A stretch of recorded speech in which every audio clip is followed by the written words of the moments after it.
Hello guys, welcome back to my YouTube channel. അപ്പോൾ എമ്പുരാൻ്റെ വിശേഷങ്ങളായിട്ട് നമ്മൾ എത്തിയിട്ടുണ്ട്. അടിപൊളി ഒരു മൂവി തന്നെയാണ്. ഒരുപാട് എക്സ്പെക്റ്റേഷൻ ഒന്നും ഇല്ലാത്തതുകൊണ്ടായിരിക്കാം എനിക്കത് ഭയങ്കരമായിട്ട് ഇഷ്ടപ്പെട്ടു. എങ്കിലും കുറച്ച് നെഗറ്റീവും കാര്യങ്ങളൊക്കെ ഉണ്ട്. നമുക്ക് എന്തായാലും പോസിറ്റീവിലേക്ക് ആദ്യം കിടക്കാം. എന്തായാലും ഒരു ഡയറക്ടർ ബ്രില്യൻസ് നമുക്ക് ഈ ഒരു മൂവിയിൽ കാണാൻ സാധിക്കും. മലയാള സിനിമയെ വേറൊരു തലത്തിലേക്ക് എത്തിച്ചതുപോലെയാണ് തോന്നുന്നത്. കാരണം വിഷ്വലി നമുക്ക് ഭയങ്കരമായിട്ടുള്ളൊരു മികവ് തന്നെ നമുക്ക് ഈ മലയാള സിനിമയിൽ ഈ ഒരു എമ്പുരാൻ മൂവി കൊണ്ട് കാണാൻ സാധിക്കും. അതുപോലെ തന്നെ ലാലേട്ടൻ്റെ തിരിച്ചുവരവ് എന്ന് തന്നെ പറയാം. അതായത് ഡയറക്ടർ ബ്രില്യൻസ് ആയാലും അല്ല ആക്ടിങ് ആയാലും പൃഥ്വിരാജിന് ഭയങ്കരമായിട്ടൊരു ഹൈപ്പ് ഈ ഒരു മൂവി കൊണ്ട് കിട്ടും എന്നുള്ളതിൽ ഒരു മാറ്റവും ഇല്ല. അദ്ദേഹത്തിൻ്റെ ആ ഒരു കഴിവ് നമുക്ക് ഈ ഒരു മൂവിയിൽ നമുക്ക് കാണാൻ സാധിക്കും. നല്ല രീതിയിൽ ഒരു രാജമൗലി പടം അല്ലെങ്കിൽ കരൺ ജോഹർ മൂവിയൊക്കെ കണ്ട ഒരു ഫീല് തന്നെയാണ്. വിഷ്വലി നമുക്ക് നല്ലൊരു ഒരു വിരുന്ന് തന്നെയാണ് നമുക്ക് ഈ ഒരു എമ്പുരാൻ മൂവി തരുന്നത്. എനിക്ക് പേഴ്സണലി ഒരുപാട് ഇഷ്ടപ്പെട്ടു. കണ്ടിട്ടുള്ള ആരെങ്കിലും ഉണ്ടെങ്കിൽ എന്തായാലും കമൻറ്റ് ചെയ്യാൻ നിങ്ങളുടെ അഭിപ്രായങ്ങൾ. ഈ ഒരു മൂവിൻ്റെ ബാക്കി വിശേഷങ്ങളെ പറ്റി പറയുകയാണെങ്കിൽ, മൂവി ഡയറക്റ്റ് ചെയ്തിരിക്കുന്നത് പൃഥ്വിരാജ് സുകുമാരനാണ്. മുരളി ഗോപിയാണ് റൈറ്റർ. അദ്ദേഹത്തിൻ്റെ കഴിവ് നമുക്ക് പറയേണ്ട ആവശ്യമില്ലല്ലോ, നമ്മൾ കണ്ടിട്ടുള്ളത് തന്നെയാണ്. ദീപക് ദേവാണ് മ്യൂസിക് ചെയ്തിട്ടുള്ളത്. മ്യൂസിക് പറയാതിരിക്കാൻ പറ്റത്തില്ല.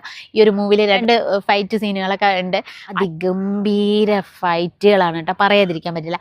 ആ ഒരു ഫൈറ്റ് നടക്കുമ്പോഴും ബാക്ക്ഗ്രൗണ്ട് മ്യൂസിക് സ്കോർ ചെയ്തു മോനെ, അത്രയ്ക്ക് ഗംഭീരം തന്നെയായിരുന്നു മ്യൂസിക്കുകൾ.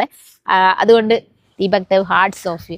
പലരും ഈ ഒരു ദീപക് ദേവിൻ്റെ മ്യൂസിക്കിനെ പറ്റി എന്തൊക്കെയോ പറയുന്നുണ്ട്. പക്ഷേങ്കിൽ ഭയങ്കരമായിട്ട് ഈ ഒരു മൂവിക്ക് അവർ കൊടുത്ത ഹൈപ്പ് നമ്മളിലേക്ക് എത്തുന്നത് ഈ ഒരു ബാക്ക്ഗ്രൗണ്ട് മ്യൂസിക്കും കാരണം തന്നെയാണ് എന്നാണ് ഞാൻ വിശ്വസിക്കുന്നത്. കാരണം അത്രത്തോളം നമുക്ക് ആ ഒരു വിഷ്വലി നമ്മൾ അടിപൊളിയായിട്ട് കാണുന്നുണ്ടെങ്കിൽ പോലും നമുക്ക് ആ ഒരു മ്യൂസിക് ഉണ്ടല്ലോ, ഒരു ബാക്ക്ഗ്രൗണ്ട് മ്യൂസിക് ഫൈറ്റ് സീനിൽ തന്നെയാണെങ്കിൽ പോലും നമുക്ക് ഈ ഒരു ബാക്ക്ഗ്രൗണ്ട് മ്യൂസിക് കേൾക്കുമ്പോഴല്ലോ ഭയങ്കരമായിട്ടൊരു ഫീൽ തന്നെയാണ് കേട്ടോ. ചില സമയങ്ങളൊക്കെ ഭയങ്കരമായിട്ട് നമ്മളൊരു അല്ലെങ്കിൽ ഒരു കോരിത്തരിപ്പ് നമുക്ക് ഉണ്ടാവുന്ന രീതിയിൽ തന്നെയായിരുന്നു ഈ ഒരു മൂവി.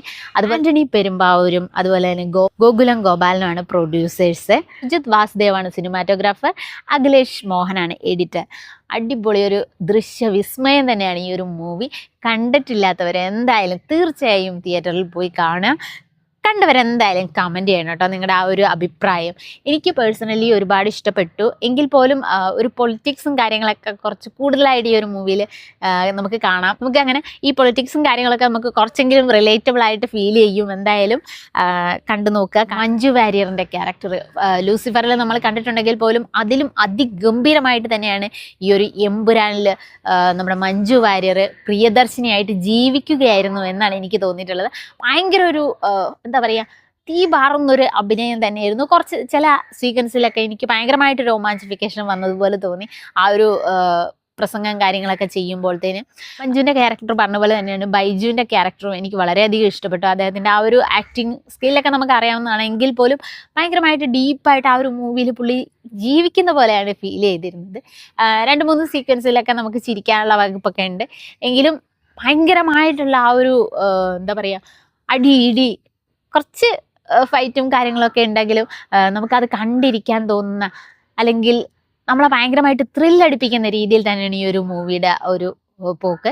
എങ്കിലും നമുക്ക് എവിടെയൊക്കെ എന്തൊക്കെയോ മിസ്സാവുന്ന പോലെ എനിക്ക് തോന്നി. ചില ക്യാരക്ടറുകളും ചില സീനുകളൊക്കെ ഈ ഒരു മൂവിയിൽ അത്ര അത്യാവശ്യമായിരുന്നു എന്ന് പോലും ഞാൻ ചിന്തിച്ചു പോയിട്ട്. നമുക്കത് പറയാൻ കഴിയില്ല, സ്പോയിലറായി പോകും. അതുകൊണ്ട് തന്നെ നമ്മൾ അതിനെപ്പറ്റിയൊന്നും പറയുന്നില്ല. അതുപോലെ തന്നെ കുറച്ച് ട്വിസ്റ്റുകളും കാര്യങ്ങളും ഉണ്ട്.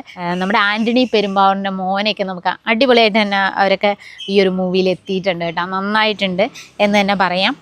പിന്നെ ഈ ഒരു ഇൻ്റർവ്യൂവിലൊക്കെ കണ്ട ആ ഒരു ഹൈപ്പിനനുസരിച്ച് നമുക്ക് ഈ ഒരു മൂവിയിൽ പ്രത്യേകിച്ച് എന്തെങ്കിലും ഉണ്ടോ എന്ന് ചോദിച്ചാൽ എനിക്ക് സംശയമാണ്.